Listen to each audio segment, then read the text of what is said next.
Primero tenemos los cristaloides y luego tenemos a los coloides. La mayoría de soluciones que ustedes van a encontrar son las primeras. Esos cristaloides, dentro de esos van a estar, por ejemplo, el cloruro de sodio, va a estar la dextrosa, va a estar lactato de Ringer, etc. ¿Ya? Y la fluoterapia se puede dar con esas soluciones principalmente. Cuando ustedes quieren hidratar a un paciente, la elección primera línea siempre va a ser suero salino isotónico. Cuando hablan de suero salino isotónico es casi sinónimo de decir suero fisiológico o cloruro al 0.9%. Es casi sinónimo. ¿Y cuándo ustedes van a usar el frasco de dextrosa, por ejemplo? ¿Cuándo usarán? O sea, ya saben cuándo usar cloruro de sodio, van a usarla en fluoterapia, en reducitación. ¿Y cuándo van a usar, por ejemplo, la dextrosa? ¿En qué casos? Como mantenimiento y como diluyente de fármaco, ¿no? Principalmente eso. La dextrosa lo van a usar como mantenimiento. ¿Por qué como mantenimiento? ¿Por qué usarán la dextrosa como mantenimiento? O sea, tienes un paciente con hipovolemia, con shock, tú vas a sacarlo del estado de hipovolemia y shock con cloruro de sodio. Y una vez que el paciente ya no está hipotenso, ya está con presión normal, como mantenimiento para aporte de líquidos puedes usar dextrosa. ¿Y por qué la usaré? Porque quiere usar dextrosa como mantenimiento, principalmente. ¿Qué propiedad tiene la dextrosa que me facilita su uso como mantenimiento?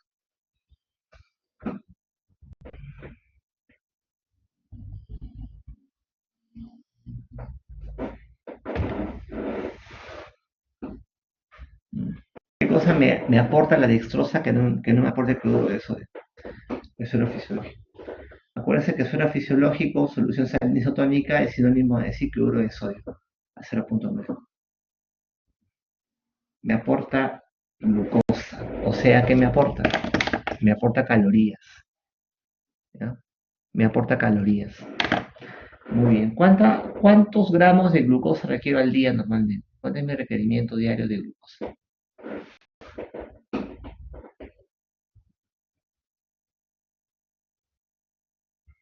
Aproximadamente, ¿no?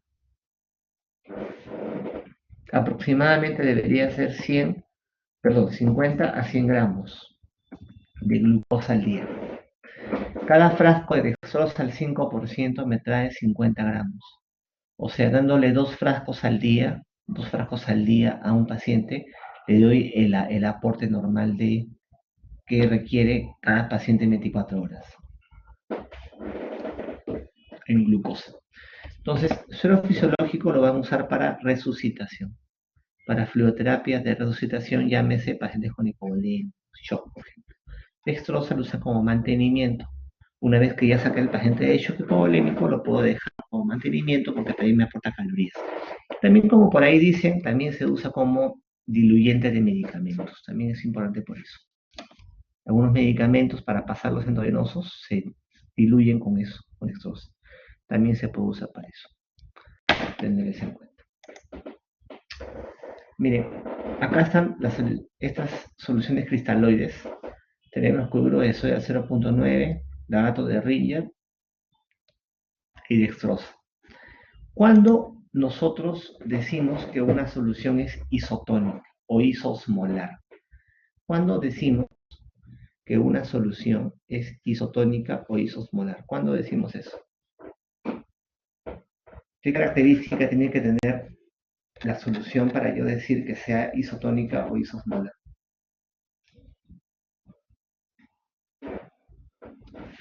Cuando la osmolaridad es parecida a la del plasma, ¿ya? Cuando tiene una osmolaridad parecida a la del plasma. Eso es cierto. La osmolaridad plasmática, ¿cuándo es? ¿Cuánto es? Bueno, ¿cuánto es el normal de osmolaridad plasmática? Depende de lo que lean, ¿no? 275 a 290 milimoles por kilo de agua. Entonces, miren acá. Tenemos cloruro de sodio, tenemos lactato de Ringer, ambas son soluciones isotónicas, y tenemos a la dextrosa al 5%. Todas vienen de 1 litro, 1000 cc. Mira, cloruro de sodio tiene de osmolaridad 308. O sea, no es igual a la plasmática, pero es cerca a la plasmática. Acuérdate que la plasmática es de 275 a 290 miliosmoles por kilo de agua. Bueno, acá se pasa un poquito ya, pero se consigue una solución isotónica. Tenemos el Ringer, que es más cercano a lo normal, pero también tenemos algo, mira qué interesante. La dextrosa tiene osmolaridad de 278. Entonces, si la dextrosa tiene una osmolaridad que sea en el rango de la osmolaridad sérica, ¿por qué a la dextrosa se le considera una solución hipotónica? ¿Ya? Porque isotónicas son cloruro de sodio regato de Ringer, pero hipotónica es la dextrosa, porque la dextrosa se consume rápido. Mira, esta osmolaridad de la dextrosa 5% es dada por qué? Está en relación a la glucosa que tiene la solución. Esta glucosa, estos 50 gramos que tiene de glucosa la solución, es lo que me da la osmolaridad. Ahora, esta glucosa es rápidamente usada por la célula del paciente y queda cero de osmolaridad, por lo que quedaría una solución prácticamente sin osmolaridad, completamente hipotónica. Hipotónica. ¿Ya? O sea, por más que figure 278 ahí, es usada por la glucosa y la glucosa se usa rápidamente por la célula, por lo que queda una solución altamente hipotónica. ¿Y cuál es el riesgo? ¿Cuál es el riesgo que se corre cuando se infunde una solución completamente hipotónica? ¿Qué es lo que puede pasar?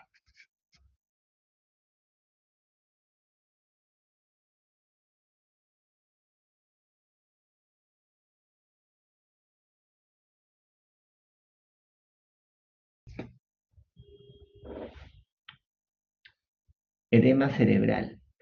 Ya, ¿ustedes se acuerdan cuál es el movimiento del agua a través de las membranas? Tienes una membrana y a ambos lados de la membrana tienes soluciones con diferentes cantidades de concentración de solutos. Una membrana y un lado tienes una solución con una concentración y el otro lado una solución con otra concentración. Una de ellas tiene más concentración que la otra.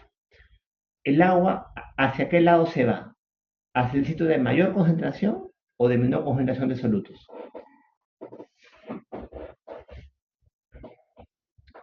Claro. El agua siempre viaja, acuérdense, del sitio de menor concentración al de mayor concentración de solutos. Entonces, si yo le pongo un litro de dextrosa al 5%, que tiene, según esto, cierta osmolaridad, pero que esa osmolaridad rápidamente se consume por la célula y queda cero, queda agua solamente, esa agua se va a ir a un sitio que tenga más concentración de solutos. Y ese sitio va a ser el intracelular. ¿Ya? Ese sitio va a ser el intracelular. El intracelular tiene ahorita más concentración de solutos que plasma. Por eso que el agua de la dextrosa se mete a la célula y hay un edema celular. ¿Ya? Hay hemólisis por eso y también puede haber edema cerebral, ese es el problema.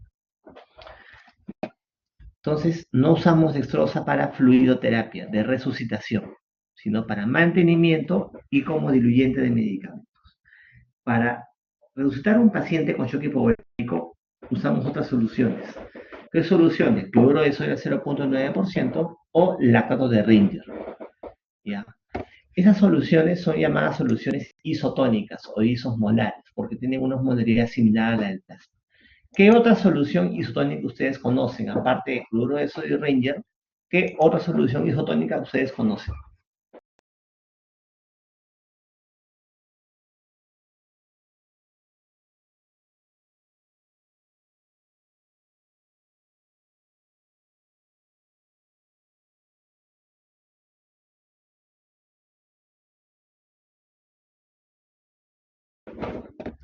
Aparte de Ringer y cloruro, ¿qué otra solución conocen? A ver, tienes acá soluciones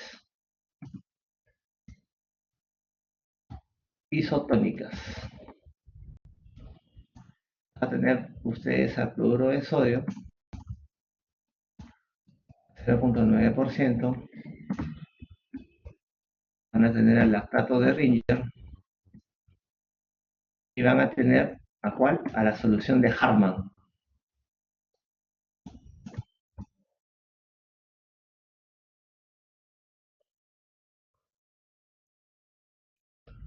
¿Ya? Esas son las soluciones isotónicas. Tienen algunas características que las hacen diferentes, como ustedes pueden ver acá. Acá pueden ver lo que es cloruro y Ringer. pero supuestamente algunos van a preferir usar Ringer, ¿ya? Es cierto que todas las guías se van a decir cloruro de sodio, todas las guías te dicen cloruro de sodio, pero hay una razón por la que tú podrías preferir dar mejor Ringer que cloruro. Ponte, tienes la opción de darle Ringer o cloruro, mejor le doy Ringer.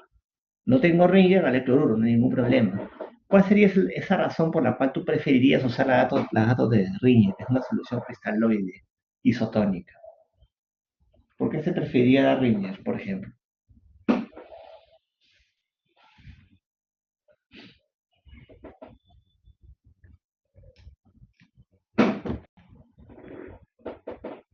Calcio me dice ahí.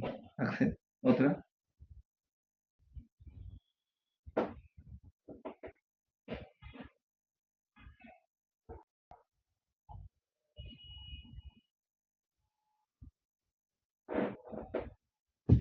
Mm, no. Fíjense en algo muy interesante. La solución de cloruro de sodio 0.9 es una solución isotónica. ¿Ya? Tiene 154 miliequivalentes de sodio y 154 miliequivalentes de cloro. ¿Ya? 154 más 154 me da 308, que es la osmolaridad que me da. Recuerda que el sodio siempre va junto con el cloro. ¿Ya? La gran diferencia con el Ringer y con el Harman es la menor concentración de cloro. El cloro es mucho menor en lactato de Ringer y en Harman. ¿Ya? El cloro es un ion negativo. Si yo pongo mucha cantidad de iones negativos, ese ion va a ocupar el espacio de otro anión. ¿Y otro anión cuál es? El bicarbonato.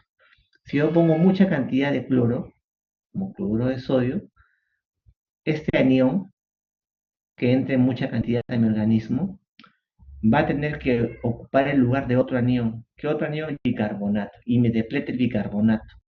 Y cuando baja el bicarbonato, puede haber una acidosis metabólica hiperclorémica. Entonces, uno de los efectos que ustedes van a revisar que ocurre cuando pasas mucho volumen de cloruro de sodio es justamente eso, acidosis metabólica hiperclorémica. Ahora, no se ha visto que esa acidosis metabólica hiperclorémica tenga un efecto deleterio, un efecto, digamos, que me produzca alguna alteración en el paciente. Que puede producirse la acidosis, se puede producir la acidosis, pero no se traduce eso en daño en el paciente, pero tienen que saberlo. Entonces, si tú tienes para elegir Ranger, usa Ranger, ¿eh? Mejor todavía. Si no tienes Ranger en tu hospital, no te sientas mal, usa cloruro, no hay ningún problema. Recuerda, tienes tu primera línea, tu alternativa. Todas las guías que me hablan, cloruro de sodio. Tengo Ranger, tengo Harman, excelente, úsalos, úsalos. Tiene mayor variedad de electrolitos, pero sobre todo, mira, tiene menos cloro. Menos cloro, menos desplazamiento de bicarbonato, eh, menos posibilidad de hacer acidosis metabólica hipercloro.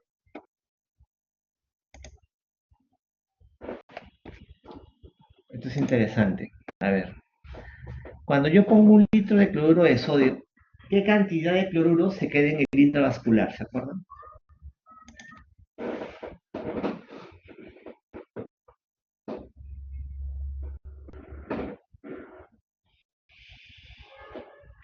A ver, 20% dicen.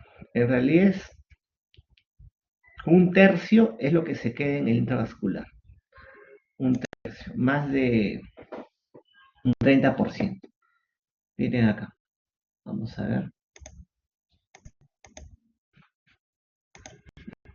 Esta es la solución.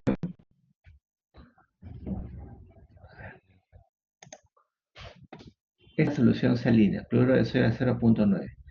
Yo pongo un litro de la solución salina de cloruro de sodio 0.9 y solamente un tercio, miren acá, sigan esta pequeña línea, solamente un tercio se queda en el intravascular. Dos tercios, la gran mayoría del volumen, se va a ir al intersticio. O sea, de todo tu frasco de cloruro, la tercera parte nomás se va a meter al intravascular. y 2/3 se van a ir al intersticio. Pucha, dices, pero entonces ¿para qué lo dejo? Bueno, mira, acá está el ejemplo de la adextrosa al 5%. Les mencioné que tenía ciertas modalidades, pero esa modalidad era dada por la glucosa que rápidamente se metaboliza. Por lo que queda agüita pura. Y como queda agüita pura, esa agüita pura se va al sitio de mayor concentración de solutos, que es el intracelular. Y mira cómo la mayoría de la dextrosa se va al intracelular. Me produce edema celular.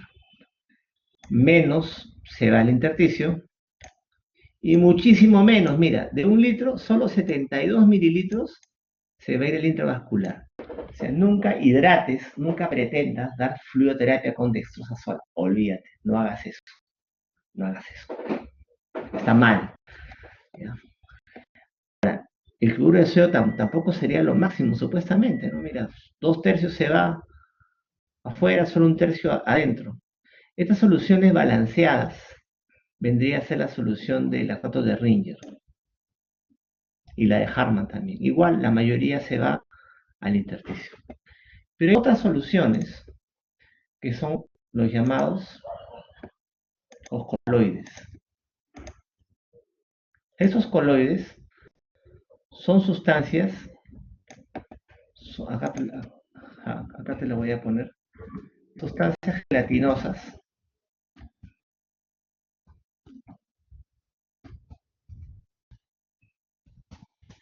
con solutos de alto peso molecular.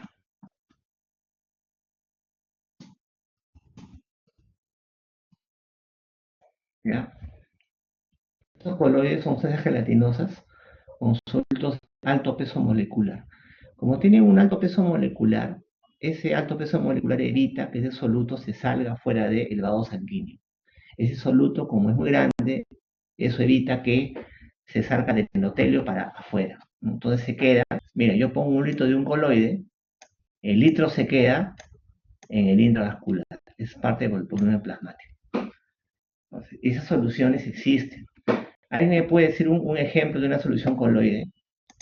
¿Qué ejemplos conocen de los coloides? Por ejemplo.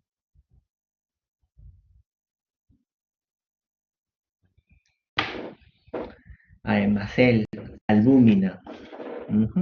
Otra más que conozcan. Albúmina, eso ya lo vimos en cirrosis, ¿no? Albúmina, aemacel, algo más que vimos en el hospital. La poligelina, por ejemplo, también. Poligelina, aemacel, albúmina. Hay un montón. ¿Ya? Entonces, el concepto son sustancias gelatinosas con un contenido de alto peso molecular. Como es una molécula muy grande, se queda vascular, no atraviesa el endotelio. Entonces, tú ves este cuadro, si tú ves este cuadrito de acá, yo te preguntara, tú tienes un paciente con hipovolemia y quiero resucitarlo, quiero darle fluidoterapia, ¿qué tipo de solución idealmente tú elegirías según ese cuadro? ¿Qué cosa respondería? Si ven ese cuadro y les pregunto, den fluidoterapia y denle lo mejor a ese paciente. Viendo eso, ¿qué es lo que ustedes elegirían? En un paciente con hipotensión, lo máximo, ¿no? Coloides dirían, pues, ¿no? Se quede 100% en el INTA. ¿Qué hago dándole cloruro de sodio a un paciente? Si sé que la mayoría se va al intersticio, ¿no? O sea, no sirven, ¿no? Ya, nuevamente, cuando empezamos el curso, a veces comencé a decirles, ¿no? No siempre tu razonamiento fisiofarmacológico suele ser correcto. ¿Ya? Tú por fisiología, por farmacología, puedes razonar algo que está bien que lo hagas, está muy bien que lo hagas, ¿no? Pero cuando ese razonamiento lo llevas a la clínica, lo miras en un ensayo clínico, a veces te das cuenta que no es tanto así como pensabas. Si no es tanto así como pensabas, ¿qué es lo que puede pasar? Porque viendo esto, pues al inicio pensaban, coloides son lo máximo. Entonces vamos a hacer un estudio bien grande que me compare los coloides con los cristaloides, ¿no? Para de una vez por todas decir que los coloides son lo máximo, ¿no? Eso es lo que se esperaba, digamos. Pero esos estudios se dieron cuenta al fin que no había diferencia significativa en la mortalidad y complicaciones entre un grupo de pacientes que usaban coloides y otros que usaban las otras soluciones cristaloides. Es más, habían estudios que la mortalidad era mayor con estos coloides. Pues, paradojas, ¿no? Porque el coloide es equivalente clínicamente a los cristaloides. Si fisiopatológicamente digo que se queda todo en el intravascular, ¿qué es lo que creen que pasa cuando sucede eso? Cuando tú por un razonamiento fisiológico supones algo, pero cuando llegas a la práctica clínica te das cuenta que no es tanto así. ¿Qué creen que está pasando ahí? Es como el COVID, ¿no? Es como el COVID que salen, digamos, in vitro muchos fármacos que te inhiben la replicación del virus. Entonces, uy, ya está, pues, inhibe la replicación viral, ya debe servir. Lo llevas a la práctica clínica, te das cuenta que no pasa nada, ¿no? O sea, propiedad antigénica. Cuando sucede eso, tienen que pensar que hay otros factores que yo no supuse al inicio. Deben haber otros factores que no los vi, digamos, al inicio, pero que me alteran el resultado final.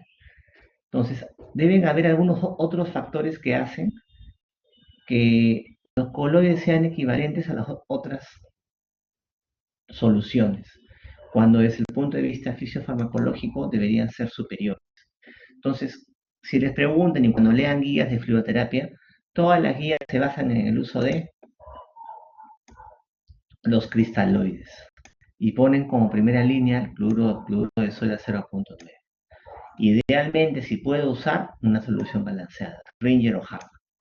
Que vean un médico usa las soluciones coloides no está mal tampoco. Recuerda, tienes tu primera línea y tienes alternativas terapéuticas.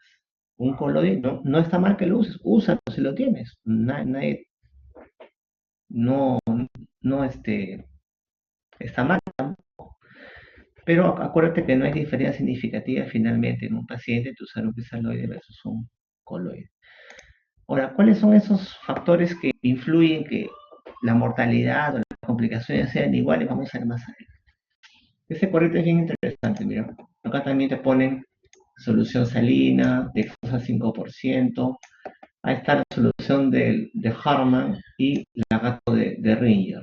Acuérdate que tanto Harman, Ringer como cloruro son soluciones isotónicas, ¿no? Porque tienen una osmolaridad, mira, parecida a la del plasma. Tanto Ringer como Harman se parecen a la del plasma, cloruro de sodio un poquito más alto. Recuerda que la dextrosa tiene una osmolaridad parecida, pero esa osmolaridad está dada por la glucosa, que rápidamente es usada por la célula. Tener en cuenta eso, por lo que queda cero finalmente. Acá, para que quede clara la idea, cloruro de sodio, Harman-Ringer se da para resucitación. Los coloides se dan para resucitación. La dextrosa se da para mantenimiento. O sea, una vez que ya saca el paciente de la hipotensión, con cloruro, cristaloides balanceados o coloides, ya para mantener al paciente le dejo otro tipo de solución, pero solamente como mantenimiento. Ahora, como mantenimiento significa que yo voy a darle el aporte de líquidos que requieren 24 horas a un paciente. Ya. ¿Cuál es el aporte diario de líquidos en 24 horas que requiere un paciente? ¿Cuánto debería darle de líquidos en 24 horas a un paciente? ¿Cuál es el 2 litros 100 en todos los pacientes? O sea, en todos los pacientes es 2 litros 100. Todos necesitan eso. Uno de 50 aquí ya. ¿Cómo se acuerda el peso? Depende de lo que lean y depende de la situación. Obviamente, pues un paciente con un cuadro activo infeccioso va a requerir más cantidad de líquidos, pero en promedio, lo que un paciente requiere es 30 mililitros por kilo. En un paciente de 70 kilos, 30 mililitros por kilo es 2 litros 100, 2100 mililitros. Esos 2100 mililitros voy a pasarlos en 24 horas, que es un día. ¿Cuánto es 2100 entre 24?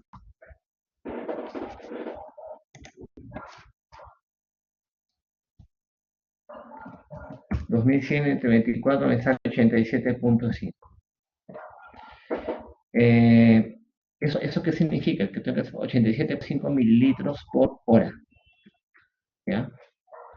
¿Ya? Pero ustedes se acuerdan de que, ¿cómo ponen las indicaciones en las salas de medicina? 100 mililitros por hora. Bomba de infusión podría usarlo, ¿no? 80 C por hora, 87 C por hora. Pero si no tengo bomba, tengo que ponerlo en gotas por minuto. Ahora, ¿cómo convierto ese 87,5 en gotas por minuto? El 87,5 se divide entre una constante. Y esa constante es 3. 87,5 entonces, entre 3 a cuánto sale? A 29,16. 29,16 gotas por minuto. Gotas por minuto. Que es lo mismo que decir a 30 gotas por minuto. Por eso que la mayoría de infusiones la van a ver así. A 30 gotas por minuto. Viene de eso. Primero de ver su requerimiento diario. Ahora, ya saben que dextrosa sola nunca van a usar. ¿Ya? Esa es una solución que tiene su modalidad, pero que rápidamente se consume. Entonces, si yo quiero dar dextrosa en infusión como mantenimiento a 30 gotas por minuto, ¿cómo la podré dar?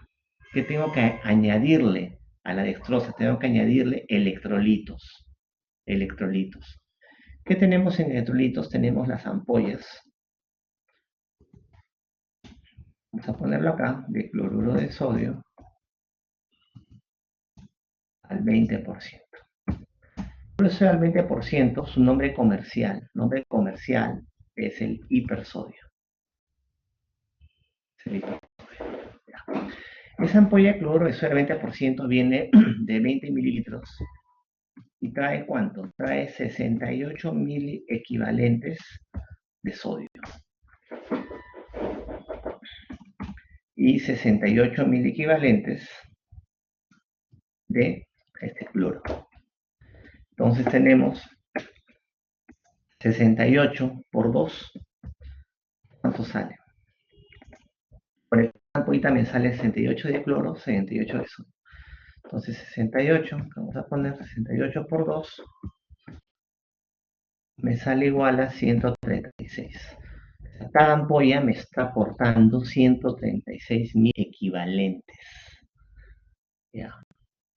Ahora, yo le suelo poner 2 ampollas de este cloruro de sodio al 20% a cada frasco. Entonces 136 por 2, porque voy a poner 2 ampollas. 136 por 2. Saldría 272. O sea, poniéndole 2 ampollas de hipersodio a cada frasco de esos, convierto a un frasco de dextrosa al 5% en una solución que contiene 272 mil equivalentes. O sea, la vuelve una solución isotónica.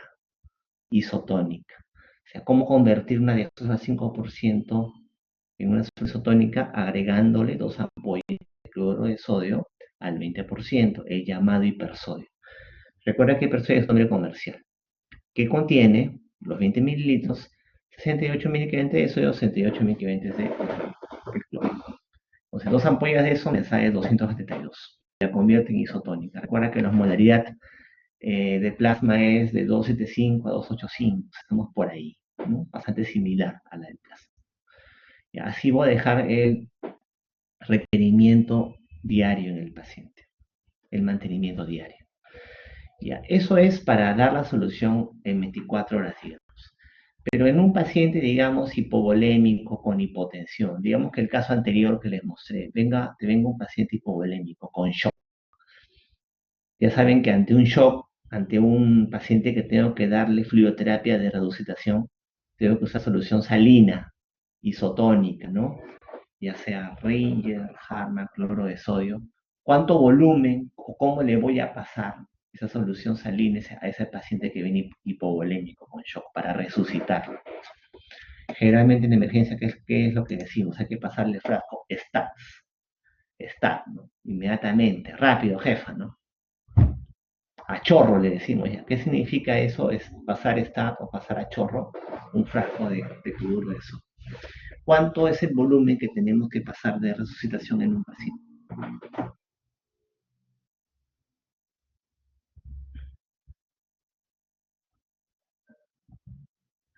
Ujú.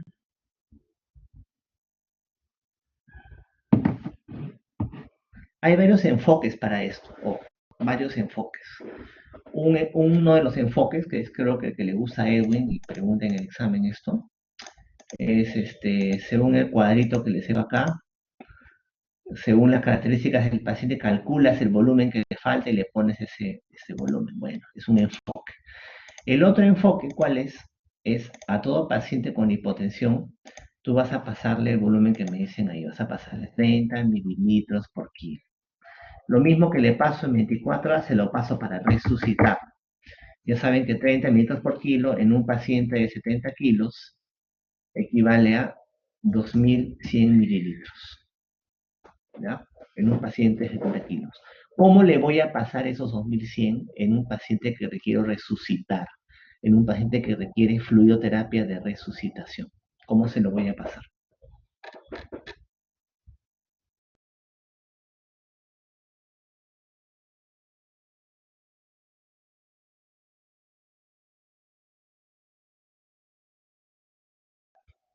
Ya. Esos 2 litros 100 en un paciente, ya cada 15 minutos le voy a pasar bolos de 500 mililitros. Bolos de 500 mililitros cada 15 minutos. Cada 15 minutos.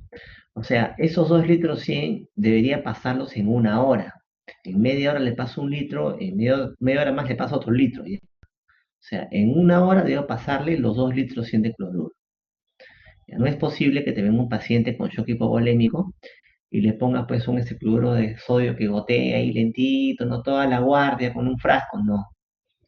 Ya, así tiene que ser 500 cada 15 minutos. Ahora, esos 500 cada 15 minutos, esa fluidoterapia de resucitación, se la tienen que pasar por una vía endovenosa periférica o un catéter venoso central. ¿Qué vía prefieren? ¿Una vía central o una vía periférica?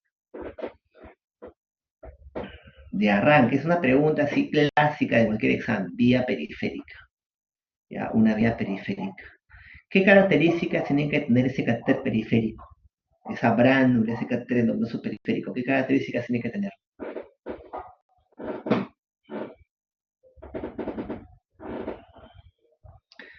Ancho y corto y ancho sobre todo, ¿ya? Debería ser, acuérdense, número 16, eso no van a encontrar, ¿ya? Difícil, pero por lo menos que sea número 18, ¿ya? Ancho. Brándulas número 20, 22, con dos plaquetas se obstruye, ¿ya? Así que para fluidoterapia debe ser una brándula así ancha, 18, 16. Pero aún así, aún sea ancho y abren toda la vía, a veces no pasa, a veces difícil que alcancen los 500 en 15 minutos, ¿no? Entonces, ¿cómo tú podrías mejorar un poco la infusión para que pase más rápido? ¿Qué puedes hacer para que la infusión pase más rápido en un paciente? Esto no está en las guías, ojo, ¿no? Pero haz lo que tú puedes hacer. Alrededor del frasco de cloruro le pones un manguito de un tensiómetro y lo insuflas. O sea, el tensiómetro al insuflarse presiona el frasco de cloruro de sodio y se infunde rápidamente la solución. Es una de las formas que puedes hacer tú para dar la fluidoterapia en paciente.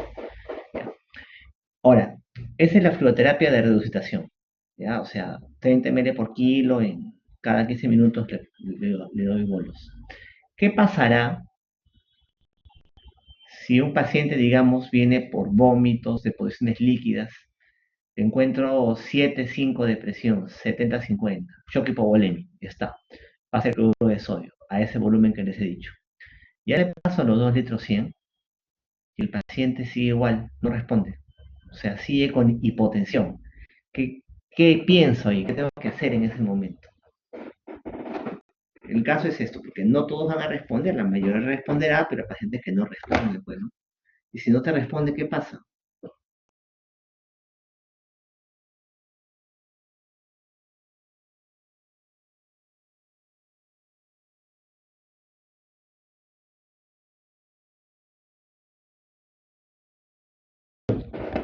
Diana me dice que puede ser shock séptico. Ya, una posibilidad es que pueda ser shock séptico. ¿Qué otra posibilidad tienes?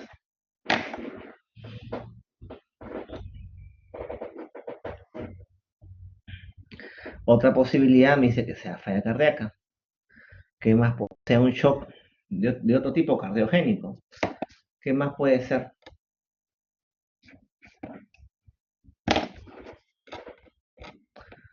Sangrado interno. O sea, mira, o sea, me dicen varias posibilidades. ¿Qué quiere decir eso? Que tengo que reevaluar a mi paciente. Un paciente hipovolémico, al inicio, un shock hipovolémico, debería responder por lo menos parcialmente a eso que les he dicho. Si tienes un paciente hipotenso que te parecía hipovolémico y le paso ese volumen inicial que les he dicho y no hay respuesta, tienes que reevaluarlo, replantearlo, porque puede que sea otra cosa. Puede ser shock séptico, puede ser shock cardiogénico, puede ser un Addison. Acuérdate que la clínica de la enfermedad de Addison, ¿cuál es? ¿Cómo te viene tu paciente con Addison aparte de la hiperpigmentación, que es lo primero que van a decir? ¿Cómo viene el paciente con Addison? Viene con hipotensión, con hipoglicemia, con diarrea, con vómitos, dolor abdominal. Y esa hipotensión no refluye, por supuesto. O sea, la cosa es que lo reevalúes. ¿Ya? Entonces, este cuadro también es interesante. ¿Ya? Acuérdense que hay varios enfoques de fluidoterapia. Yo les estoy enseñando uno de ellos. ¿Ya? Acá se resume la razón por la cual quizás fisiofarmacológicamente tú me digas que los coloides son mejores, pero cuando llegas eso a la práctica te das cuenta que son comparables a los cristaloides o quizá inferiores incluso. O sea, debe haber algunos otros factores. Entonces, cuando tu razonamiento fisiológico no se traduce en la clínica, tienes que pensar que hay factores que no pensaste. Algo más pasa que se te pasó. Algo más sucede en el paciente que hace que tu razonamiento no sea correcto. Mira acá. Lo que ves acá es el endotelio. Estas son las células endoteliales. Este es el intravascular y las proteínas que existen ahí, ¿no es cierto? Y pegado al endotelio, ¿qué cosa hay? Un glucocálix. Un glucocálix va a estar pegado al endotelio. Ese glucocálix evita que las soluciones de alto peso molecular se escapen al extravascular. Evita eso. ¿Ya? O sea, esas sustancias bastante pesadas se quedan intravascular por ese glucocálix. ¿Qué es lo que pasa en un paciente crítico? Un paciente crítico puede ser un paciente séptico, un paciente politraumatizado, un gran quemado, una pancreatitis, un paciente con coronavirus, no sé. Mira, ese glucocálix que estaba acá se pierde y ya no tenemos glucocálix. Entonces las sustancias que estaban, que se quedan intravascular, como las de alto peso molecular, ya se llegan a escapar al extravascular. Entonces, esos coloides que teóricamente deberían quedarse en el intravascular, finalmente se escapan al extravascular en estos pacientes críticos. Y como son sustancias de alto peso molecular, jalan más bien más agua. Van a jalar más del intra al extravascular. Acuérdate que el agua viaja del sitio de menor concentración al de mayor concentración. Esta puede ser una de las razones por las cuales los coloides finalmente no son superiores a los cristaloides. A pesar que el coloide se queda 100% en el intravascular y el cristalloide solamente menos de la mitad, un tercio. Es algo para que lean ustedes un poco más también, ¿ya? Porque este tema de coloides versus cristaloides es desde hace muchos años en medicina. A ver, 40 años, 20 cámaras de diarrea hace 3 días, un caso parecido. Está con hipotensión, taquicardia, bueno. ¿Qué harán con ese paciente? ¿Cómo lo manejan? ¿Le dan fluidoterapia por vía oral o por vía no venosa?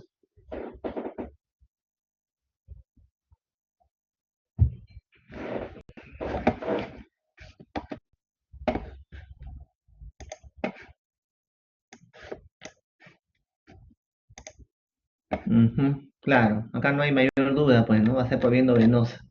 Ya, ¿qué le indicarán al paciente? ¿Cómo lo van a indicar? O sea, tienen que hacer una indicación y le dicen a la enfermera que le coloque qué cosa, qué le va a colocar.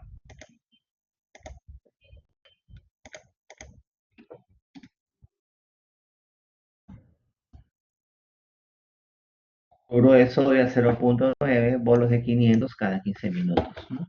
Bolos de 500 cada 15 minutos, que es lo que se indica. Entonces, eso es lo que van a indicar ustedes. A eso se llama que se pase cloruro de sodio a chorro, en bolo, stat. Ya, tú no vas a poner así en el RPP, ¿no? A chorro, jefa, ¿no? Al enfermero, no. Pásele la mitad de este frasco en 15 minutos. Y quieres a los 15 minutos, reevalúas a tu paciente. O sea, cada 15 minutos lo reevalúas. A ver cómo está. La presión debe ir subiendo, ¿no es cierto? ¿Qué más ustedes van a monitorizar en un paciente con shock hipovolémico? Aparte de la presión y frecuencia cardíaca. ¿Qué más ustedes estarían monitorizando en un paciente con shock hipovolémico? ¿Qué más deberían monitorizar? Diuresis, ya, diuresis. Si es necesario, si es un shock hipovolémico, deberían colocar una sonda Foley para ver diuresis. Deberían colocar. ¿Ya? Obviamente, una vez solucionar el problema, la sacan. Recuerden que la sonda es una fuente importante de infección, ¿no? O sea, los gérmenes suben ahí con mucha facilidad. A ver. Caso 3 dice, 60 años hospitalizada por DCB, 60 melena al quinto día, la hemoglobina baja de 12 a 6, hipotensa taquicárdica. Ya. Muy bien, ¿cuál será el manejo del paciente? Obviamente le van a dar fluidoterapia. ¿Qué solución es la que van a usar acá? Para que quede claro, ¿qué tipo de solución acusarán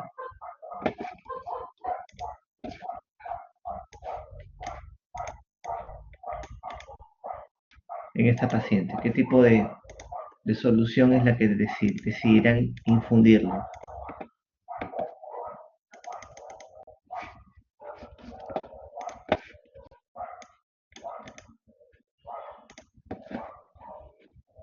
Cloruro de sodio, ya siempre va a ser cloruro de sodio. Eso quiero que quede claro. La solución a elegir siempre va a ser suero salino isotónico, cloruro de sodio. Doctor, digamos que en mi hospital hay Ringer, ya dale Ringer, mejor todavía, ¿no? Mejor. Pero la solución siempre va a ser suero salino isotónico. Ya saben que las demás son alternativas terapéuticas, ya saben qué volumen es el que tienen que pasar. Aparte de pasar el cloruro, que está bien, que es lo primero que vas a hacer en esta paciente, ¿qué le solicitarías, teniendo en cuenta el cuadro de fondo por el que vino?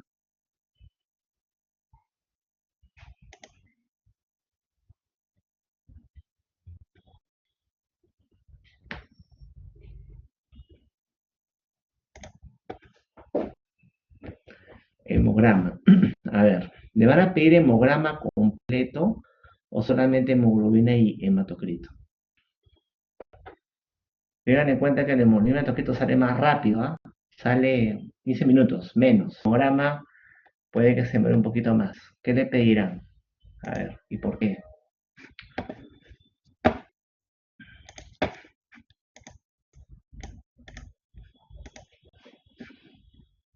¿Por qué preferirían pedirle un hemograma completo y no solamente hemoglobina y hematocrito?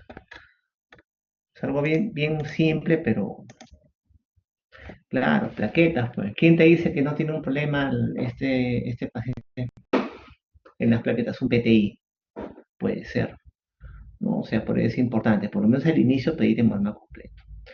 ¿Qué más? Aparte de hemograma completo, en un paciente que tiene sangrado, ¿qué tienes que pedirle siempre? En un paciente que sangra, ¿qué tienes que pedirle siempre?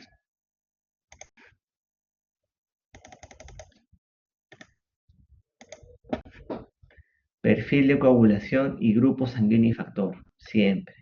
Ya, hemoptisis, hematemesis, melena, cualquier tipo de sangrado, gingivorragia, ¿ya?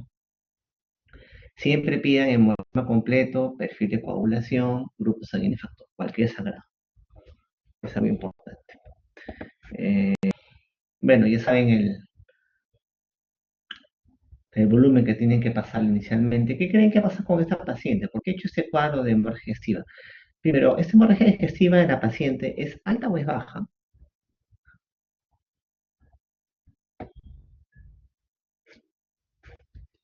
Alta, baja, alta, baja, alta, baja. A ver.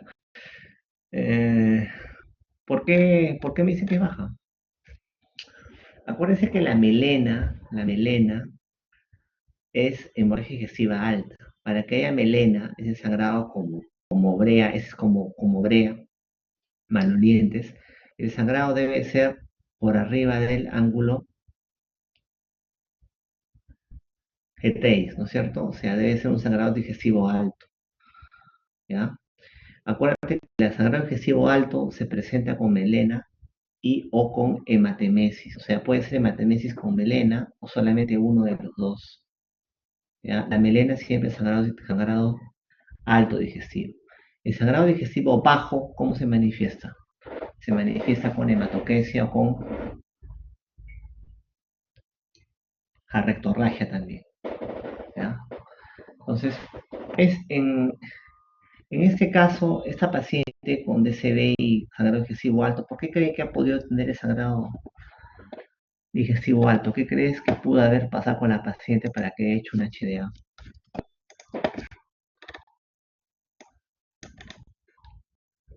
¿Qué le sucedió a la paciente para haber hecho un sangrado digestivo alto?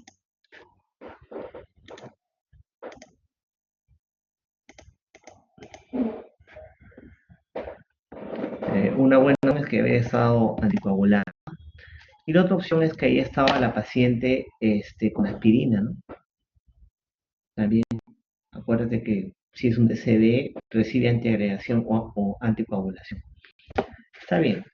Y si es anticoagulación, dependiendo del anticoagulante, si es warfarina, con mucha más razón necesito el perfil de coagulación para ver si tiene prolongado alguno de los factores, ¿no? Que tiene, o trombina en ese caso.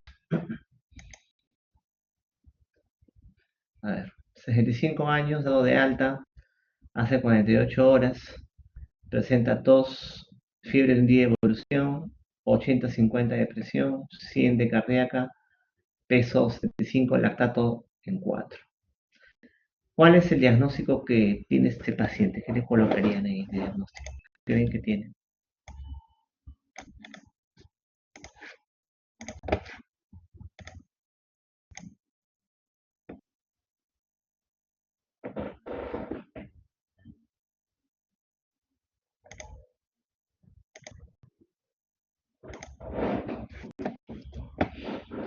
Un probable shock séptico, ¿no?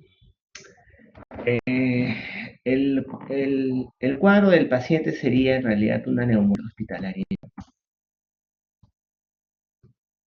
El cuadro de fondo, ¿no? El, el- el cuadro principal, digamos, sería un shock séptico probable. Shock séptico probable. Eso es lo que tendría. Fíjate, probable. Ya. Ahora, ¿por qué digo que aún no está confirmado? ¿Qué requeriría yo para confirmar que sea en ese paciente un shock séptico probable, ¿no? En este caso, tengo una neumonía, tengo un cuadro infeccioso, tiene hipotensión el paciente, puede ser un probable shock séptico. ¿Por qué pongo probable? ¿Por qué no de frente digo shock séptico? Bueno, que es hipotenso, doctor, está chocado ¿no? Y tiene neumonía. Porque no responde a fluidos, ¿ya? Es importante que siempre de toda patología sepan hacer el diagnóstico. ¿Ya? Y el diagnóstico de shock séptico se basa en la respuesta o no a la fluidoterapia. Es importante, que no responde a fluidos. Shock séptico probable. Este valor de que el último que está acá, el lactato, ¿qué tipo de implicancia tiene? ¿Cuál es la relevancia que tengas un, un lactato elevado en 4? Lo normal del lactato es que sea menos de 2. Ojo, aquí está alto el lactato. ¿Qué implicancia tiene?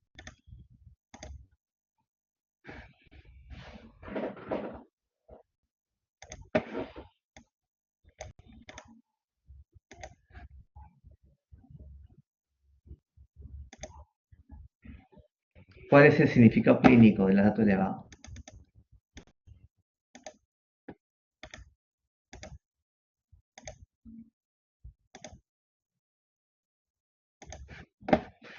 El significado clínico, hipoperfusión. Hipoperfusión. Hipoperfusión no significa siempre hipotensión, ¿ya? A veces la presión va a estar normal, pero el lactato va a estar elevado porque está hipoperfundiendo bastante periféricamente ese paciente. Acuérdate que el ácido láctico, lactato, el ácido láctico se eleva en estado de anaerobiosis, ¿ya? En estado de hipoxia tisular. No llega oxígeno a los tejidos, estos producen ácido láctico. Usualmente ocurre en estados de shock. Y acuérdate que la definición de shock no necesariamente es siempre hipotensión, shock es hipoperfusión en los tejidos. Y la expresión clínica de eso es el ácido láctico más de 2. Usualmente el lactato alto va con hipotensión, usualmente, pero a veces no pasa así. La presión va a estar no normal, pero estará ponte 160, 160, pero el ácido láctico ya se empieza a elevar. ¿Ya? Actualmente vemos pacientes con coronavirus que justamente hacen eso, ya su presión es anormal, el ácido láctico ya está bastante elevado. También tiene que ver eso con esta hipoxemia que están presentando, ¿no? Pero sin embargo, acuérdense, este es un marcador importante de pacientes sépticos, ¿ya? Un ácido láctico elevado me dice que está estando en esta anaerobiosis, hipoperfusión tisular. La mayoría de veces va en relación a hipotensión, no siempre. Pero si tienes un paciente con infección, por ejemplo, una neumonía, una pielonefritis, que su presión aún es normal, 160, 160, pero tiene ácido láctico elevado, te asustas. Probablemente ese paciente en las siguientes horas vaya a hacer hipotensión y vaya a hacer un shock séptico. Entonces, me ha dicho sepsis con hipotensión que no responde a fluido. Es cierto. Vamos a ver qué fluidos y cuánto hay que pasarle al paciente para decir que es shock séptico. 55 años de emergencia por vómitos negros, eso es hematemesis. HTA sin tratamiento, lumbalgia de 6 meses. Tiene paciente lumbalgia, está tomando seguramente analgésicos, pues, ¿no? Y los analgésicos me pueden producir un HDA a veces. Pálido, diaforético, hipotenso. Igual es un shock hipovolémico probablemente, hipovolémico. La fluidoterapia inicial es importante, siempre es con solución salina y paralelamente, acuérdense, tienen que pedir hemograma, perfil de coagulación, grupo y factor. ¿Ya? Está con hemoglobina en 7.3. Este paciente requiere que le transfunda sangre.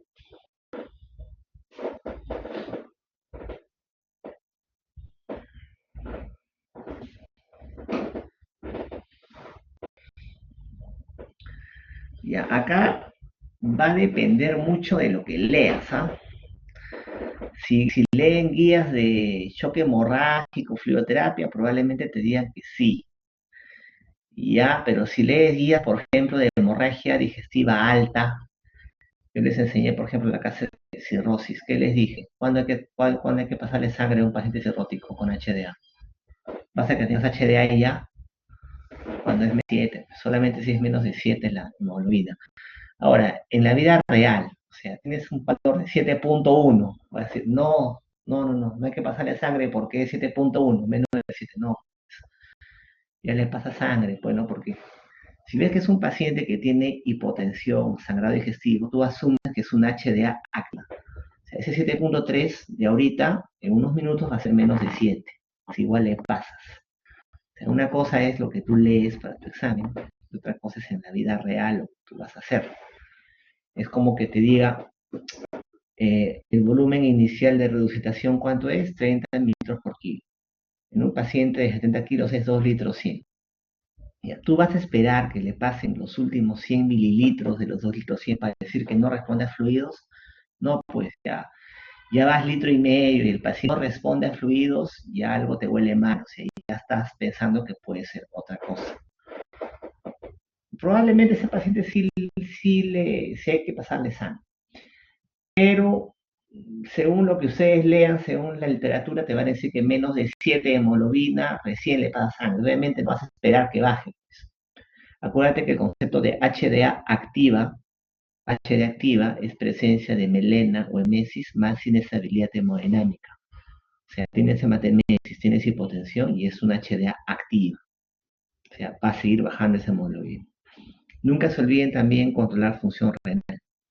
En hipovolemia, lo primero que sufre es el riñón. Acordarse.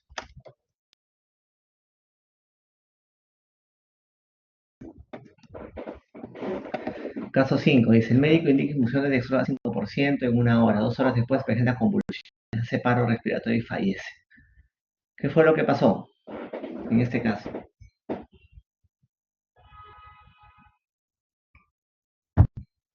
¿Edema qué? Edema cerebral, muy bien.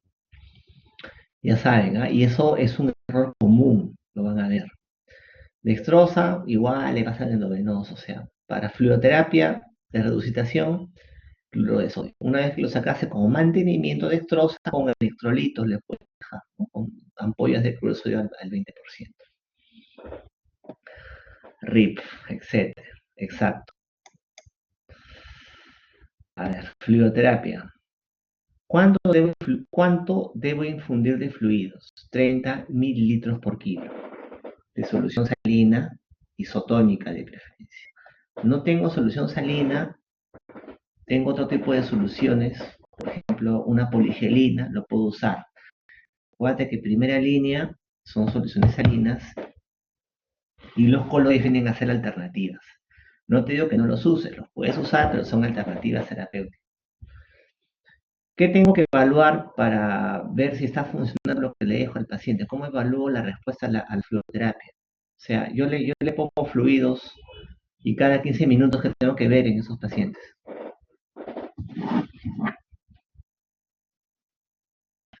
Perfecto, diuresis, presión, aparte de eso, frecuencia cardíaca, frecuencia cardíaca. Lo primero que va a bajar es la frecuencia cardíaca.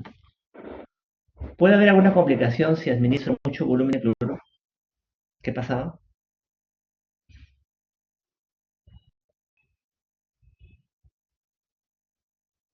¿Qué tipo de acidosis?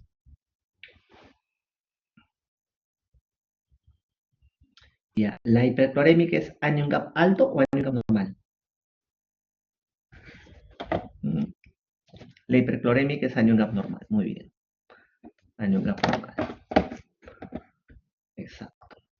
¿Qué pasa si es que no obtengo una respuesta a esa fluidoterapia inicial? O sea, ese paciente hipovolémico supuestamente en emergencia, le meto cloruro y no hay respuesta. Reevaluar, ¿ya? Algo pasa, pues, ¿no? O sea, todo paciente hipovolémico debería responder inicialmente. Puede que sea un shock cardiogénico, puede que sea un shock séptico, puede que sea un shock obstructivo, puede que sea un Addison, ¿ya? Un Addison. Acuérdense, el Addison o la insuficiencia suprarrenal vienen así: vómitos, náuseas, diarreas, dolor abdominal, hipotensión que no responde a fluidos. Mira, eh, si yo doy, esto es lo normal de cloro y bicarbonato, la proporción normal. Si yo meto mucho cloro, que es un anión, ese anión ocupa el espacio de otro anión. ¿Cuál es otro anión? El bicarbonato. Me desplaza el bicarbonato, ¿ya? Y viene lo que es la acidosis metabólica hiperclorémica, que es lo que puede ocurrir cuando paso mucho cloruro de sodio. Ahora, eso que sea visto que haga daño en el paciente, no es así. No quiero que se vea el concepto después, no le pases cloruro porque vas a producir acidosis. No, se usa. Que lo puede producir, pero no se ha visto que tenga un impacto en el paciente. Algo negativo en el paciente no ocurre, pero es algo que deberías tener cuidado. Para otra casa es un tema que los invito a que lean más sobre eso, ¿ya? Pero es algo que tienes que monitorizar, pero no te contraindica que uses cloruro de sodio, ¿ya? Es algo que tienes que tener en cuenta simplemente.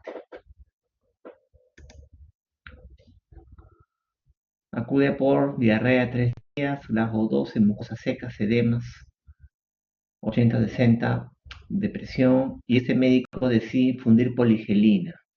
Mira, tiene glucosa 77, urea, creatina elevadas, obviamente por la diarrea, probablemente, o quizá también sea anacrónico, no sabemos, hipercalemia, acidosis metabólica, mira, cloro elevado. Y este médico decide infundirle una poligelina, que es un coloide.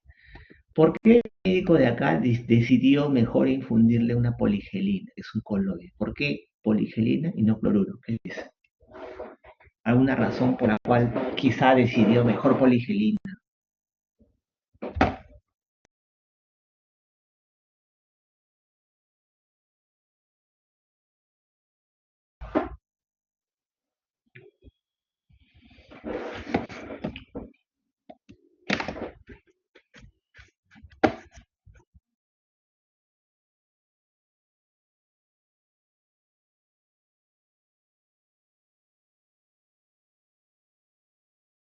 Una razón es el edema, ¿no? O sea, pero ¿por qué el edema? ¿Por qué este médico pensó? O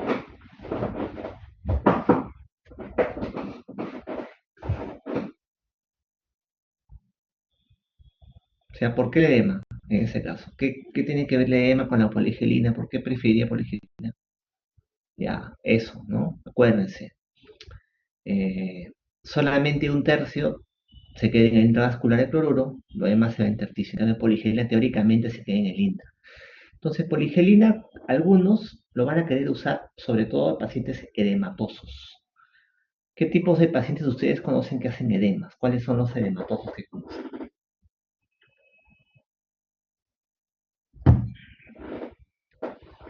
¿Cuáles son los pacientes, los renales, los cardíacos y los cirróticos, ¿no? Ya, ¿está mal que lo usen? No está mal, es una alternativa terapéutica. ¿Ya? ¿Por qué otra razón habrá preferido usar poligelina y no cloruro? ¿Por qué otra razón?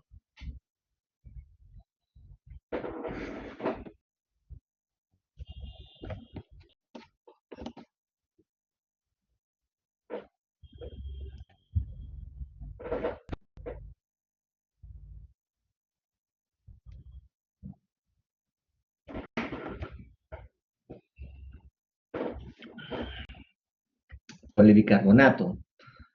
Ya, o sea, ¿por qué? Esos dos, ¿qué tienen que ver? ¿Cómo se traduce eso? Ajá, acidosis metabólica. Por eso, ¿no? Simplemente te has dado cuenta de eso y te estás notando y mejor le doy eso para evitar que haga acidosis metabólica hipertorémica, ¿no? Ya saben que es una alternativa terapéutica. No está mal que lo den tampoco, ¿ah? Ejemplos de coloides ya me dijeron poligelina, aemacel, albúmina. La ventaja teórica es que se quedan en el intravascular. ¿Ya? ¿Son superiores a los cristaloides? La pregunta. ¿Qué me responde? Porque eso les van a preguntar a cada rato. No, muy bien, suficiente. Podrían indicarse quizás en pacientes hipervolémicos, edematosos. Podrían indicarse. ¿Ya? Una de las desventajas, y por ahí lo mencionaron, es que tienen capacidad antigénica. Se me pueden dar reacciones alérgicas a veces. Es lo que se describe en los artículos. Particularmente yo nunca he visto a alguien que haga una alergia a un coloide, es lo que se pone. ¿Ya? ¿Cuál es el único coloide que tiene cierto nivel de evidencia? O sea, que tú dices, sí, este puede servir. ¿Cuál es? No, no es la poligelina. Ya les mencioné ya, exacto, albúmina. A ver, ¿cuándo conoces albúmina? Eso ya les he dicho, ¿no? Ya les dije cuándo usar albúmina en mi clase de cirrosis. Ya, ¿en qué tipo de cirrótico? Pues no, si me pones cirrótico solamente, me haces entender de que un cirrótico viene y ya le pongo albúmina. No. ¿Bajo qué exacto, hepatorrenal, uno, dos, ¿qué más?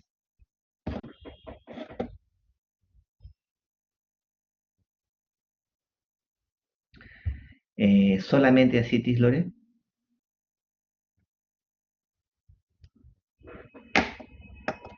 paracentesis solamente, paracentesis de gran volumen, paracentesis de gran volumen, ¿ya? Hepato renal, también en la PB, muy bien, en la PB. Y también se usa en shock séptico refractario, refractario. Como dice Brenda, parástesis de más de 5 litros. Shock séptico refractario también se puede usar. Es el único que tiene cierto nivel de evidencia, ¿ya?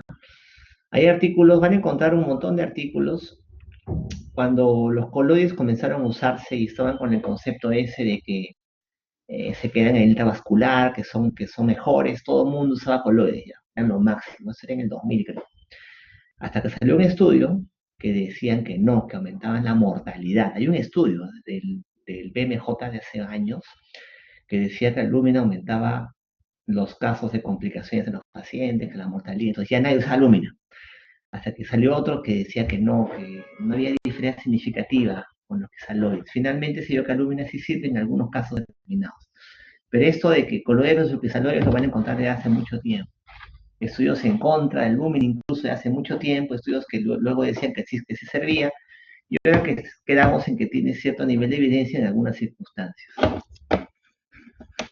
Siempre que sale algo nuevo, acuérdense, la gente se pone loca, ¿no? Todos quieren usar eso, ¿no? Pero a veces te das cuenta, con el tiempo te das a dar cuenta de que quizás no era tan beneficioso, ¿no? Y hemos visto eso cuando vimos la parte de hiperglicemia, ¿no? Algunos fármacos que se descubrieron hace un tiempo se comenzaban a usar por la fisiopatología y luego se dieron cuenta que la gente tenía complicaciones. Suele suceder. Ya saben, este cuadrito es interesante, los invito a leer el artículo que está acá.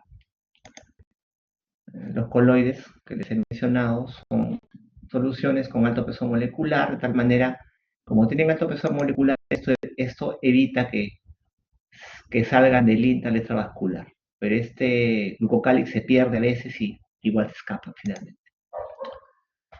Las soluciones que les menciono, lo que hay en los hospitales, la poligelina. Bueno, a ver,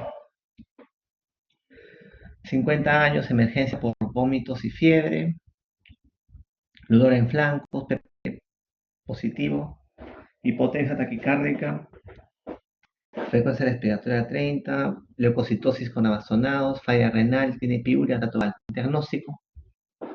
¿Qué me dicen que tiene la paciente? ¿Cuál es el diagnóstico? Exacto, una pielonefritis aguda. ¿Cuándo van a pensar ustedes en pielonefritis aguda? Es un cuadro bastante frecuente en emergencia. ¿Con qué clínica?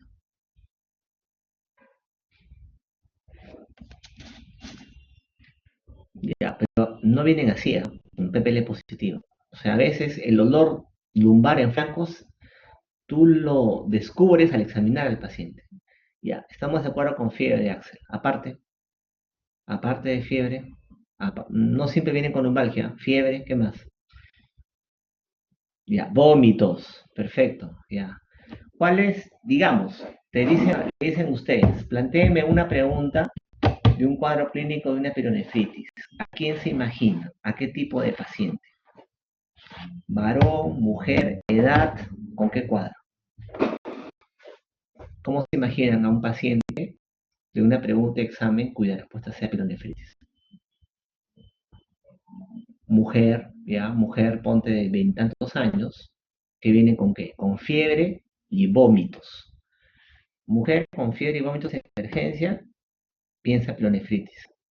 Ahí recién lo examinas, haces puñoperfusión, dolor en flancos y te lo refiere.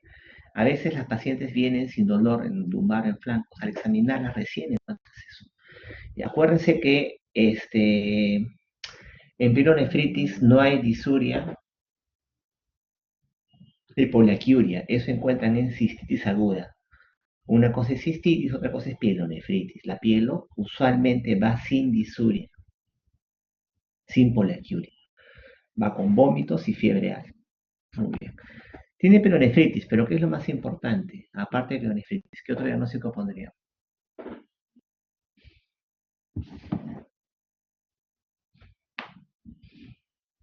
Shock séptico probable, el diagnóstico, probable. ¿Por qué probable? Porque lo voy a confirmar después.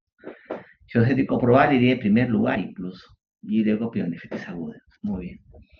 ¿Cómo lo confirmo el shock séptico?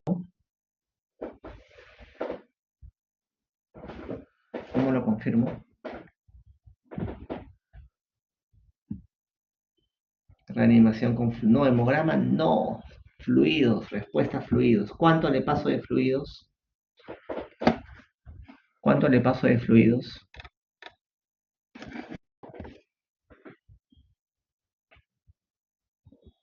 30 litros por kilo. ¿En cuánto tiempo?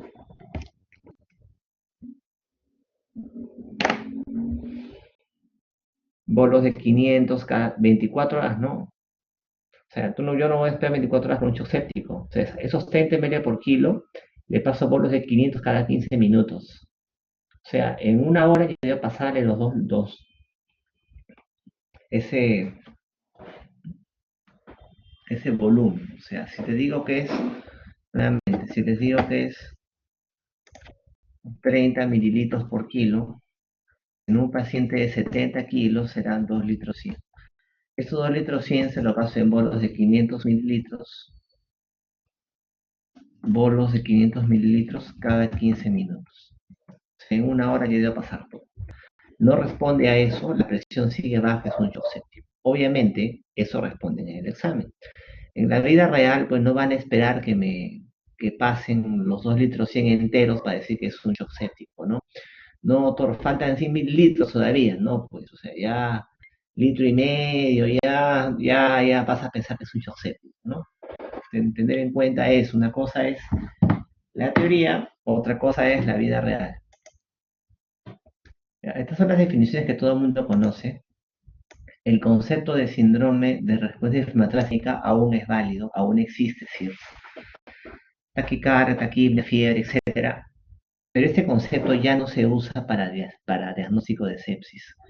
Pero el concepto todavía existe. Por ejemplo, un politraumatizado, un paciente quemado, una pancreatitis, tienen SIRS. Pero SIRS ya no se usa para diagnóstico de sepsis. Antes, dos criterios de SIRS y la sospecha de un foco hacían el diagnóstico de sepsis. Y séptico era sepsis con hipotensión que no responde a fluido. Bueno, actualmente, ¿cómo hacemos el diagnóstico de sepsis? Primero tenemos lo que es sospecha de sepsis. Viene un paciente, un abuelito, ponte con fiebre. ¿Cómo digo que tiene sospecha de sepsis cuando presentan dos de los criterios que están acá? O taquipnea, ocular bajo, o sistólica menos de 100. Dos de esos, sospecha de sepsis. Los criterios se llaman SOFA rápido, el quick SOFA. Con 2 puntos al menos, sospecha de sepsis. Una vez que tengo sospecha de sepsis, ¿ya qué cosa aplico? El SOFA, un SOFA completo, el SOFA. El SOFA es este score que está acá. Es un score que me ve, por ejemplo, PAFI, me ve plaquetas, bilirrubinas, presión, etc. Tiene varias variables que no quiero que se las memoricen, solamente quiero que recuerden que el SOFA existe. Si en este SOFA alcanza 2 puntos, recién digo que es sepsis. Sospecha de sepsis primero con quit SOFA y SOFA, ya me dice que eso no es sepsis. Si esta sepsis viene con hipotensión, que persiste a pesar de fluidoterapia y requiere fármacos que me eleven la presión arterial y además va con el lactato elevado, hablo de un shock séptico. Esto se resume, no se preocupen, en una sepsis con hipotensión que no responde a fluidos finalmente y requiere una serie de fármacos recién para elevar la, la presión arterial, con una presión arterial media más de 65. La pregunta que está acá dice, ¿cuál es la primera medida terapéutica que va a tomar frente a un paciente con sepsis o shock séptico? La primera medida terapéutica, en una pregunta de examen X de un paciente séptico que está frente a ese paciente, siempre va a ser la fluidoterapia. ¿ya? La fluidoterapia va a ser la primera medida que van a empezar, que van a tener frente a un paciente con sepsis o shock séptico. Incluso un paciente séptico sin hipotensión, pero que esté séptico, sin hipotensión, la primera medida siempre sea fluidoterapia. ¿Qué fluido? Salino isotónico. ¿Qué volumen? Ya saben qué volumen. Es lo primero que van a hacer en un paciente séptico. Si está hipotenso, ¿no? Igual también, lo primero que van a hacer va a ser fluidoterapia. Si no responde a fluidos, vas a hacer lo que es un shock séptico. Y si es un shock séptico, ¿qué es lo que tienen que darle? ¿Cuál será la siguiente indicación? Perfecto. Vasopresores. ¿Y cuál será el fármaco de elección de los vasopresores? ¿Qué vasopresor es el de primera línea? Noradrenalina, nora. Lo primero que van a usar es noradrenalina. Muy bien.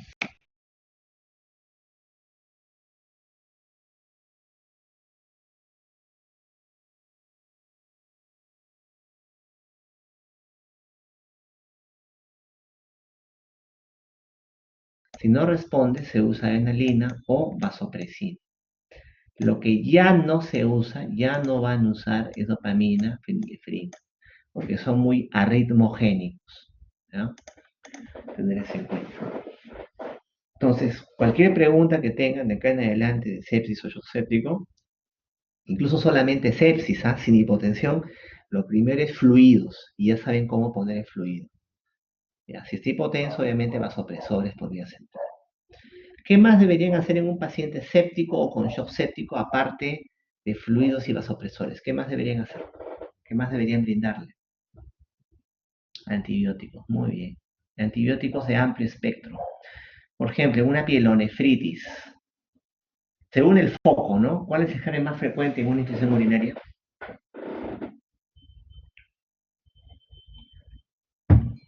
E. coli, gran negativo. ¿Qué antibióticos me cubren E. coli? Gran negativos.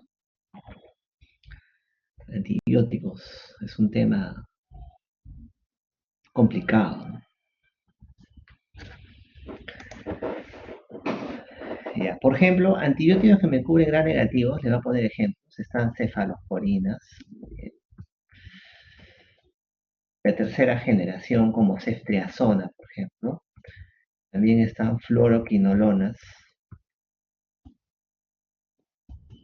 como ciprofloxacino. Están aminoglucósidos, como amicacina, y están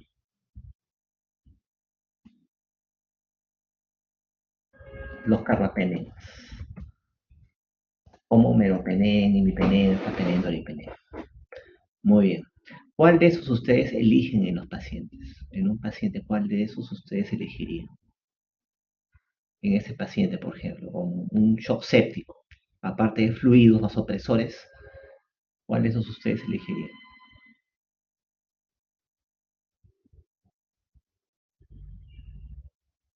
Ceftriaxona, cipro, aminoglucósidos. ¿Por qué carbapenems? ¿Por qué no le dio ceftra? Bueno, cipro, más barato, pues, ¿no? Cipro mucho menos cuesta que meropenem, ¿no? Primero, mejor doy ciprofloxacin, quizás dando carbapenem, un antibiótico de más espectro, más caro y más resistencia genera. Mira, cuando tú das un antibiótico, ¿a los cuántos días reevalúas al paciente? Cuando das un antibiótico, ¿a los cuántos días tú reevalúas que el antibiótico está funcionando? Ya, 3 días. Tengo una neumonía, ponte al tercer día, veo, ¿no? Si tengo SIRS o no tengo SIRS, ¿no? Ya. En un shock séptico, ¿tú crees que tienes tiempo? ¿Tú crees que te puedes dar ese lujo? ¿Sabes qué, señora?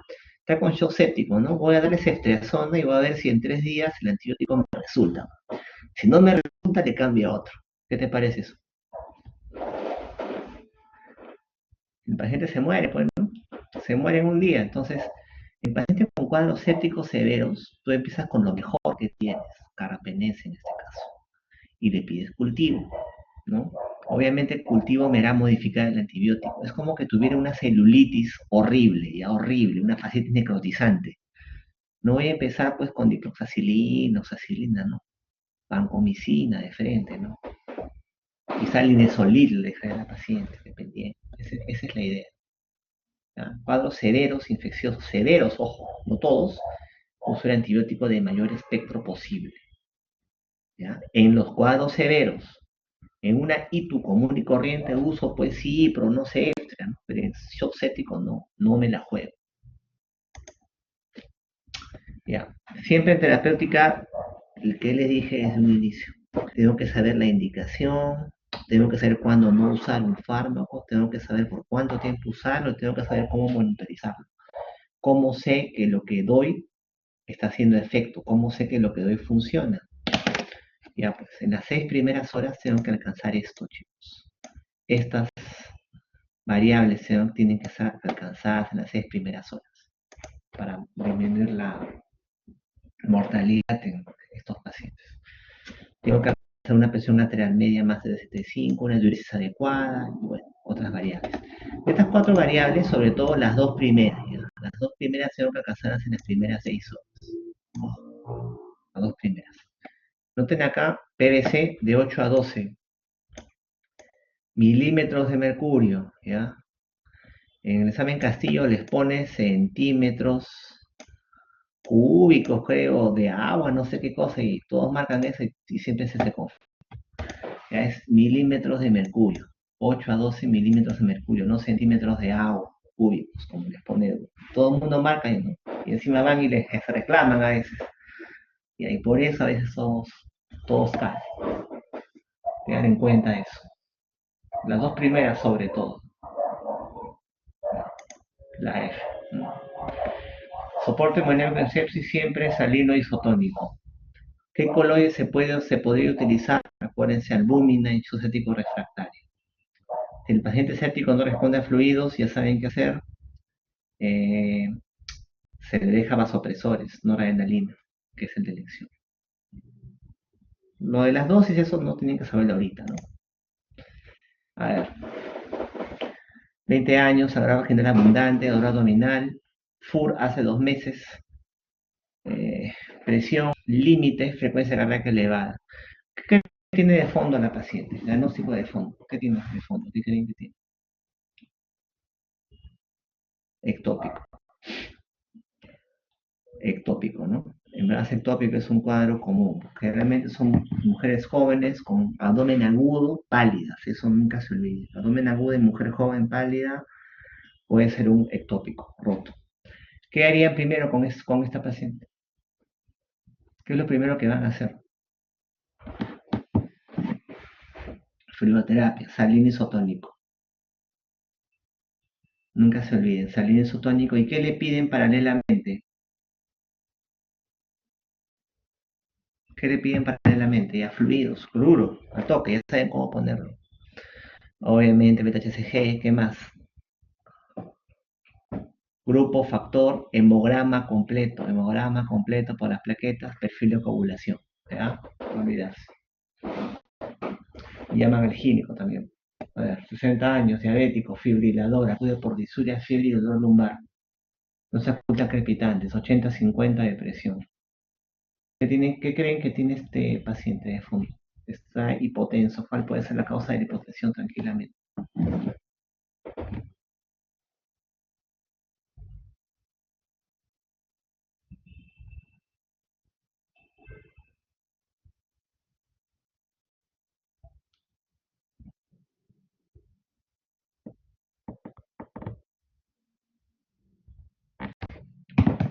Puede ser una piel o una ITU, ¿no? A veces la cistitis se complica con pielonefritis. ¿Qué harían con ese paciente? Igualito, ¿no? Fluidoterapia.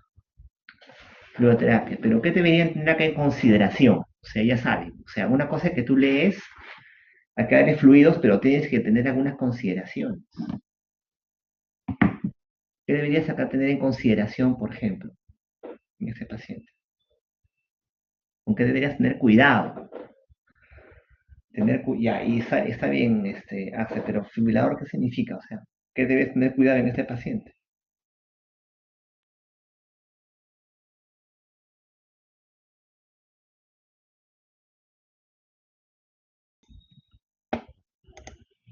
No encharcarlo, o sea, darle fluido sí, monitorizarlo bien. No te digo que no le des, dale, pero tienes que tener cuidado, monitorízalo bien.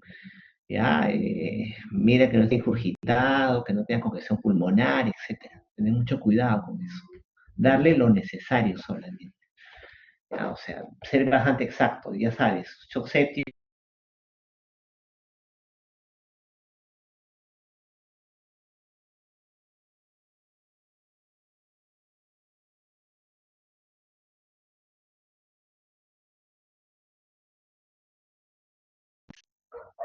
Cardiomegalia y congestión pulmonar, 850 de depresión. ¿Qué es lo primero que harían con este paciente?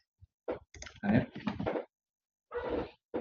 ¿cuál sería tu primera medida terapéutica?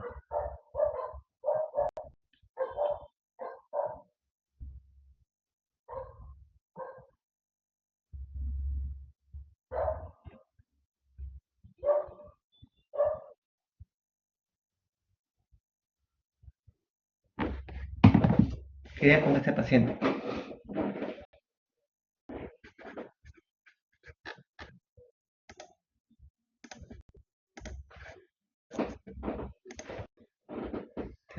Tiene hipotensión, dolor lumbar, fiebre. ¿Qué hacen con ese paciente?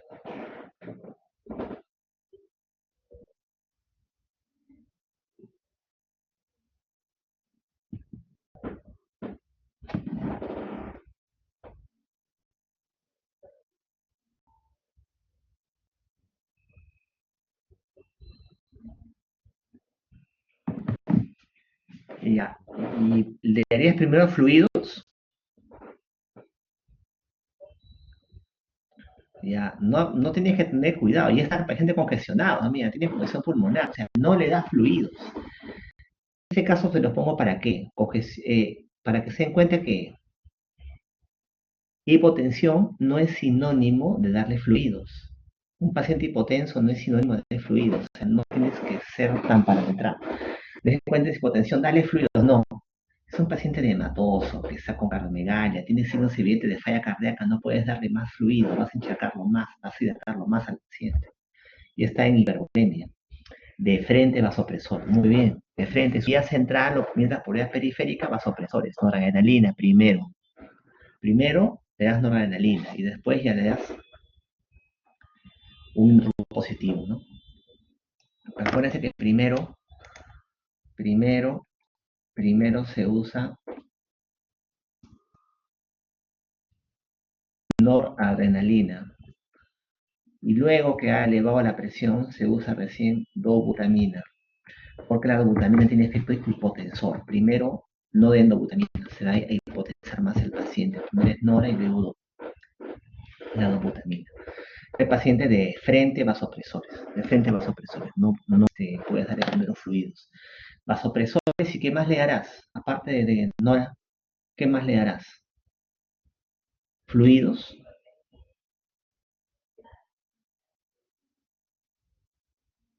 vasopresores, ¿y qué más? Elevas la presión con el vasopresor, pero el vasopresor no te va a eliminar la congestión pulmonar. ¿Qué más le harías? Probablemente antibióticos y qué más. Tienes que jugar acá, ¿no? Antibióticos, probablemente para la ITU. ¿Qué más le harán? ¿Cómo vas a eliminar todos esos fluidos que tiene el paciente? Los crepitantes y la congestión pulmonar. Furosemida, pues, ¿no? O sea, pero ¿vas a darle primero furosemida? No.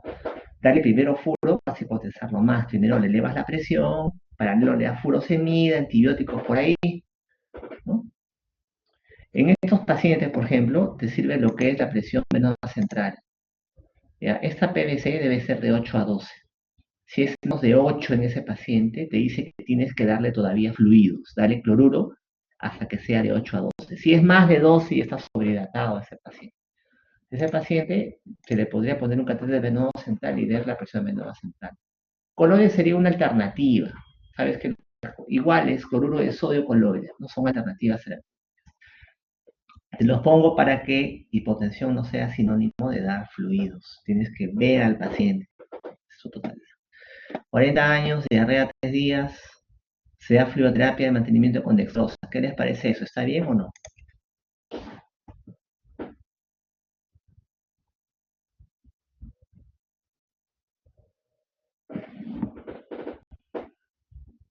Ya, muy bien, ya saben que dextrosa sirve como mantenimiento, pero acordarse con electrolitos, con agregados, ¿ya? Porque si no vas a producir edema cerebral en el paciente, es un error común.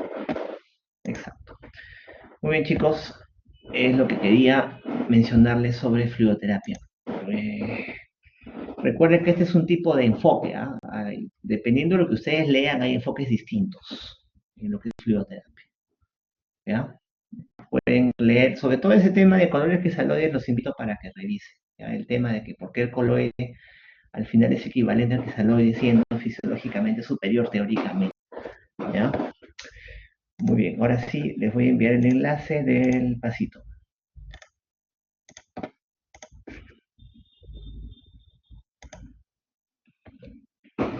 No hay una cantidad de milímetros que deba elevarse de presión arterial.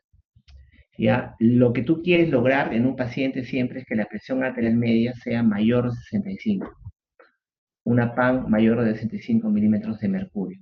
Los pacientes chocados solo controlas con PAN. ¿Ya? No hay un valor de milímetros de mercurio que te eleve un frasco de cloruro. Eso depende del grado de hipovolemia de cada paciente. ¿Ya? Lo que tú quieres alcanzar es que la PAN sea más de 65, independientemente de qué tan baja haya estado. Eso sí tiene que estar claro. Ahora sí, chicos, el pasito, rápidamente. Otra pregunta más, chicos. ¿Algo más? De fluidos. Bueno, si no es así, le dejo el pasito entonces. Va a estar vigente hasta... Lo dejo a ver hasta las 7:15. El pasito. Ya nos vemos la siguiente semana, en la teoría. Cuídense. Nos vemos.